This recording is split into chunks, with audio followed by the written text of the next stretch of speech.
नमस्कार। देशकाल प्लस में आपका स्वागत है। मैं हूं मुकेश कुमार।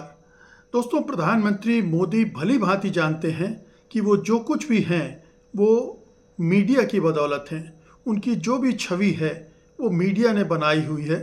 भले ही वो मजबूत प्रधानमंत्री की छवि हो, टिकाऊ प्रधानमंत्री की छवि हो, काबिल प्रधानमंत्री की छवि हो, ये तमाम छवियां मीडिया निर्मित हैं और असलियत कुछ और है।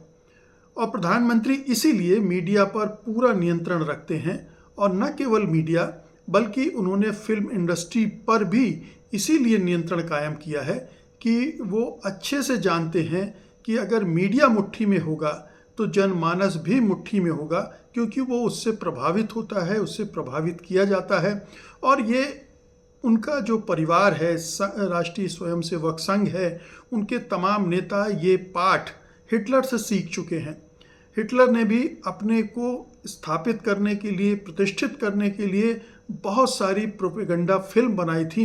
मैं उनका कई फिल्मों का जिक्र भी कर सकता हूं और करूंगा भी, लेकिन वही पैटर्न हमारे यहाँ दिख रहा है। एक के बाद एक ऐसे बहुत सारे प्रोड्यूसर हो गए हैं जो ऐसी फिल्में बनाते हैं जिनमें प्रधानमंत्री मोदी, उनकी सरकार, उनकी पार्टी, उनकी विचारधारा और उनके कार्यकलापों का महिमा मंडन होता है। उन्हें बढ़ा चढ़ाकर बताया जाता है, अक्सर झूठ गढ़कर उन्हें महिमा मंडित किया जाता है। ज़्यादातर सेलेक्टिव घटनाएं ली जाती हैं ताकि कहीं से कोई कमी न रह जाए और लोगों के दिमागों को प्रभावित करने की कोशिश की जाती है। ये सारी भूमिका मैं धुरंधर 2 को लेकर बना रहा हूँ। धुरंधर 1 आई थी, फिर धुरंधर 2 आ चुकी है। धुरंधर 1 मैंने देखी है और उसको देखने के बाद मेरे दिमाग में कोई डाउट नहीं रह गया था कि आदित्य धर जिन्होंने ये फिल्म बनाई है, दोनों फिल्में, वो जो सिनेमा का क्राफ्ट है उस पर तो अच्छी पकड़ रखते हैं। वो जानते हैं कि कैसे फिल्म को एक बहुत ही कारगर तरीके से बनाया जाए जो बहुत विश्वसनीय लगे, बहुत इफ़ेक्टिव लगे। उसमें संगीत का, म्यूजिक, साउंड का, डायलॉग्स का और जो फ्रेम है जिस तरह से बनाए जाएं कि वो भव्यता लगे, बहुत प्रभावशाली लगे। और हिंसा का वो भरपूर इस्तेमाल करते हैं। हिंसा, नफरत, राष्ट्रवाद, ये उनका एक मसाला है जो उनको, उनकी फिल्मों को हिट कराता रहा है। तो इस मसाले के आधार पर उन्होंने धुरंधर 1 और धुरंधर 2 बनाई, जिसका एक जो मोटिव है उसे आप कह सकते हैं कि वो बदले की भावना को उसमें दिखाया गया है। और कहने को तो स्पाई थ्रिलर हैं ये फिल्में, स्पाई फिल्में हैं, क्योंकि भारतीय जासूस पाकिस्तान में जाकर अपना नेटवर्क बनाते हैं और फिर उसके आधार पर अपना वो ताकत दिखाते हैं, अपनी समझदारी दिखाते हैं, देश के लिए काम करते हैं वगैरह वगैरह। लेकिन बहुत सारी चीज़ें उन्होंने झूठी गढ़ी हैं सिर्फ इसलिए कि उससे प्रधानमंत्री मोदी की छवि को विशाल बनाया जाए। और चूंकि वो अच्छे फिल्मकार हैं, घटिया फिल्में बनाते हैं लेकिन अच्छे फिल्मकार हैं, झूठ गढ़ते हैं, प्रोपेगेंडा गढ़ते हैं, लेकिन करीने से गढ़ते हैं, इसलिए बहुत प्रभावशाली लगते हैं। जो इस किसी उनकी फिल्मों की परतों को नहीं समझता है, उन फिल्मों में छिपी वैचारिकी को नहीं समझता है, उसके एजेंडे को नहीं समझता है, वो निश्चित रूप से प्रभावित होगा। और ऐसे प्रभावितों की संख्या भरी पड़ी है। आप पूरे मीडिया में देख सकते हैं किस तरह से फिल्म की तारीफ की जा रही है। लेकिन जो असल मोटिव है फिल्म का, जो एजेंडा है, उसको पकड़ना बहुत ज़रूरी है। और उस लिहाज से कुछ चीज़ें हम आज डिस्कस करना चाह रहे हैं। सबसे पहली बात तो ये है कि इस फिल्म को उन्होंने जिस आधार पर गढ़ा है, रॉ के एजेंट के तौर पर, जिसमें रणवीर सिंह हैं, हमजा बनकर उभरे हैं, उनके अलावा एक जमील जमाली कैरेक्टर है जो लियारी इलाके का एक दबंग पॉलिटिशियन है। और उसे भी पहले भाग में तो उसे पाकिस्तानी दिखाया गया, लेकिन दूसरे भाग में उसे बताया गया कि वो भी रॉ का एजेंट था जो कि 45 साल से वहीं अंडर कवर रह रहा था एक पॉलिटिशियन की भूमिका में। अब ये सारी घटनाएं जो हैं, आप देखिए कि जो रा का गठन होता है वो कब होता है, 1968 में, उस समय जब इंदिरा गांधी थी तब उसका गठन होता है। जमील जमाली जो है वो 45 साल से वहाँ पर अंडर कवर रह रहे थे लियारी में, अपना उन्होंने नेटवर्क बनाया था और भारत को सूचनाएं देते थे, वो भारतीय एजेंट थे और ये भी इंदिरा गांधी के रिजीम के समय से चल रहा था। इसके बाद की जो घटनाएं हैं, जो चाहे वो रणवीर सिंह हो जिन्हें भेजा गया हमजा बनाकर, वो भी इंदिरा गांधी, राजीव गांधी, नरसिम्हा राव, अटल बिहारी वाजपेयी और मनमोहन सिंह, इस पूरे कार्यकाल के दौरान होता है। ये सारी घटनाएं उसके दौरान होती है। यानी जमील जमाली को 1970 के दशक में भेजा गया था। कुछ सोर्स में 1974 कहा जाता है, कुछ में कहा जाता है कि 1981 में भेजा गया था, इंदिरा गांधी के द्वारा रॉ के जरिए भेजा गया था और 45 साल से ज़्यादा से वो वहाँ पर रह रहा था। तो ये सारे ऑपरेशन जो सीक्रेट ऑपरेशन थे, जिनके बारे में आमतौर पर कम जानकारी होती है, नहीं दी जाती है, क्योंकि ये तो अपने पैरों पे कुल्हाड़ी मारना होगा कि अगर इस तरह की जानकारी सार्वजनिक कर दी जाए, जो कि इस मूर्खतापूर्ण फिल्म ने की भी है और ये मूर्ख सरकार इस तरह का होने भी दे रही है, सिर्फ अपने एजेंडे के लिए, राष्ट्रवाद को उभारने के लिए। लेकिन ये सारी चीज़ें दबे छुपे होती हैं और तमाम देश करते हैं। हो सकता है हमारे देश में भी ISI के एजेंट होंगे। अभी हमने देखा कि कैसे अमेरिका का एक मर्सनरी फाड़े का सैनिक यहाँ पर पकड़ा गया है और यूक्रेन के 6 या 8 लोग पकड़े गए हैं। तो तमाम देश इस तरह के ऑपरेशन करते हैं और हम इसी तरह से भारत भी कर रहा था। तो ये जो पूरी फिल्म है, ये किस तरह से मोदी का महिमा मंडित करती है, ये देखिए।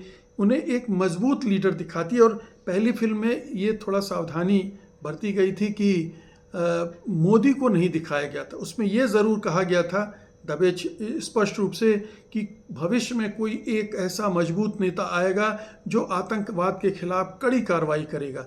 यानी उसमें पिछली सरकारों को कमज़ोर दिखाना, नकारा दिखाना, ये इस फिल्म का एक एजेंडा है। और उसके बरक्स प्रधानमंत्री को मजबूत नेता दिखाना, उनकी सरकार को मजबूत दिखाना, ये उसका एक एजेंडा है। ये दोनों एजेंडे एक से दूसरे से जुड़े हुए हैं। तो इसीलिए पहली फिल्म में केवल इशारों में ये बताया गया कि पिछली सरकारें कमज़ोर थी, उन्होंने कुछ नहीं किया, और ये सरकार है, ये प्रधानमंत्री हैं जो मजबूत हैं और जो कर रहे हैं। जबकि ये सारी जो जासूसी थी जमील जमाली से लेकर हमजा तक, ये पिछली सरकारों के दौरान हो चुकी थी। तो एक तो ये, फिर इस फिल्म में प्रधानमंत्री मोदी को भी ला दिया गया। डीमोनेटाइजेशन को एक बड़ी कार्रवाई आतंकवाद के खिलाफ बताया गया, लेकिन हम सब जानते हैं कि डीमोनेटाइजेशन किस तरह से फेल हुआ। कोई फर्जी करेंसी इतने बड़े पैमाने पर नहीं पकड़ी गई, ना ही फेक नोट फर्जी पकड़ी गई, बल्कि जो ब्लैक मनी की बात की गई थी वो भी झूठी साबित हुई और जितने नोट वापस आए थे लगभग उतने ही हमें पकड़ में आए, गिनती में वो उतने ही थे। तो कोई फ़ायदा नहीं हुआ। लेकिन इसमें उनका इसको मास्टर स्ट्रोक बताया गया है। और इसी तरह से मुसलमानों के खिलाफ नैरेटिव बनाने के लिए एक पूरा झूठे प्रोपेगेंडा रचा गया है, जिसमें मुसलमानों को टारगेट किया गया है। जो अतीक अहमद थे, यूपी के गैंगस्टर थे, उनको ISI से जोड़ दिया गया है, फेक करेंसी से जोड़ दिया गया है, ISI का एजेंट ही बता दिया गया बल्कि, और उनके जो फेक एनकाउंटर हुआ था उसको भी जस्टिफाई किया गया है। तो ये एक पूरा नैरेटिव है जो बीजेपी का है, जो फासिस्ट नैरेटिव है। और ठीक इसी तरह से जो हिटलर के ज़माने में फिल्में बनती थी उनमें भी ऐसा होता था। बहुत ही स्लिक और फासिस्ट फ्लिक कहा जाता है, वैसी फिल्में बनती। जैसे ट्रायम्फ ऑफ द विल, ये एक फिल्म थी, नाजी फिल्में हिटलर को सुपरमैन दिखाती थी और उसके पहले जो रिपब्लिक था उसको कमज़ोर, पिछली सरकार को कमज़ोर बताती थी। जैसे कि यहाँ नया भारत वर्सेस यूपीए का एक नरेटिव गढ़ने की कोशिश की गई। उसमें भी हिटलर के ज़माने में जो फिल्में बनती थी उसमें नाज़ी जो है वो यहूदियों को डिमोनाइज करते थे, उनको विश्व षड्यंत्र का हिस्सा बताते थे।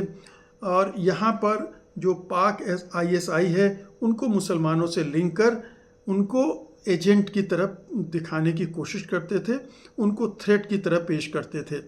और सिनेमा की जो आइडियोलॉजी के टूल थे, slick production, emotional music, heroism, दर्शकों को प्राउड फील कराना, ये दोनों तरह से आप हिटलर की फिल्मों में भी देखेंगे और आदित्य धर जो फिल्में बना रहे हैं, चाहे उड़ी हो चाहे उसके पहले की फिल्में हों, वो सारी फिल्में उनकी इसी तरह से बनती आई हैं। और नेशनलिज्म को हथियार बनाया गया। हिटलर के समय में गोएबल्स ने फिल्म इंडस्ट्री कंट्रोल की थी और अब नए गोएबल्स आ गए हैं जो इस हमारी भारतीय फिल्म इंडस्ट्री को कंट्रोल कर रहे हैं और वैसी ही फिल्में बना रहे हैं। तो ये इस स्टेज तक आ गया। अभी हमारी फिल्मों में मुसलमानों को, यहूदियों को जैसे कीड़ा बताया गया था जर्मनी में, वैसा अभी मुसलमानों को नहीं बताया गया है। कई हद तक झूठ को कंट्रोल किया गया है। जो नफ़रत है उसको उतना उभार कर नहीं दिखाया गया। लेकिन धुरंधर 1 से धुरंधर 2 तक आते आते नरेटिव यहाँ पहुँचा है। और अब जो फिल्में वो बनाएंगे, अगर धुरंधर 3 बनती है तो शायद वो मुसलमानों को सीधे सीधे कहने लगे, जैसे कश्मीर फाइल्स में विवेक अग्निहोत्री ने किया, या अभी जो केरला फाइल्स हैं उसमें, केरला स्टोरी है उसमें इस तरह की चीज़ें हुई हैं। तो इस फिल्म को समझने की ज़रूरत है। ये मोदी की महिमा मंडन, मोदी की छवि बनाने के लिए, मोदी सरकार की छवि बनाने के लिए, एक ऐसी आइडियोलॉजी को प्रमोट करने के लिए फिल्म बनाई गई है जो नफ़रत और हिंसा को बढ़ावा देती है। इसका राष्ट्रवाद से कुछ लेना देना नहीं, फर्जी राष्ट्रवाद से को आग प्रमोट करती है, जिसमें पूरे देश को बांटा जाता है, 2 हिस्सों में पोलराइज किया जाता है। तो इस फिल्म की राजनीति को पढ़ना बहुत ज़रूरी है।